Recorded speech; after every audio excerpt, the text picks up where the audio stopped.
महाराष्ट्र में महाविकास अघाड़ी सरकार गिरने से पहले संजय राउत ने बेहिसाब बदजुबानी की। बागी शिवसेना विधायकों को जिंदा लाश तक कह दिया और सड़कों पर शिवसैनिक के तांडव की भी धमकी दी। लेकिन राज्य में एकनाथ शिंदे के नेतृत्व में नई सरकार का गठन होते ही राउत की बदजुबानी अब उन्हीं पर भारी पड़ने वाली है। एकनाथ शिंदे सूबे के नए मुख्यमंत्री बनने के बाद शिंदे गुट के शिवसेना के बागी नेता विकास गोगावले ने संजय राउत को खुली चुनौती दे डाली। गौरतलब है कि शिवसेना सांसद संजय राउत रायगढ़ के महाड़ में रैली करने जा रहे हैं।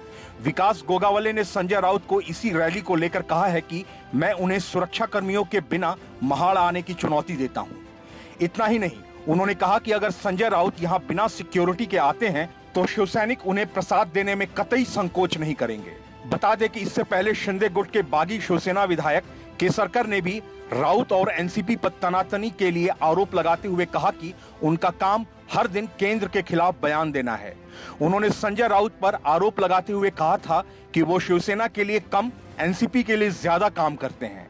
उन्होंने संजय राउत के पीठ में छुरा मारने संबंधी बयान पर भी कहा था, हमने पीठ में छुरा नहीं घोंपा, जनादेश भाजपा शिवसेना के लिए था, यह उल्टा चोर कोतवाल को डांटे जैसा है। दीपक ने कहा कि संजय राउत को पीठ में छुरा घोंपने की भाषा का प्रयोग नहीं करना चाहिए।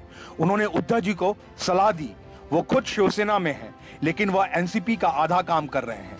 इस दौरान वे लोगों की पीठ में छुरा घोंप रहे हैं। दरअसल प्रदेश में बीते कई दिनों से चली आ रही राजनीतिक उठापटक अब थम गई है।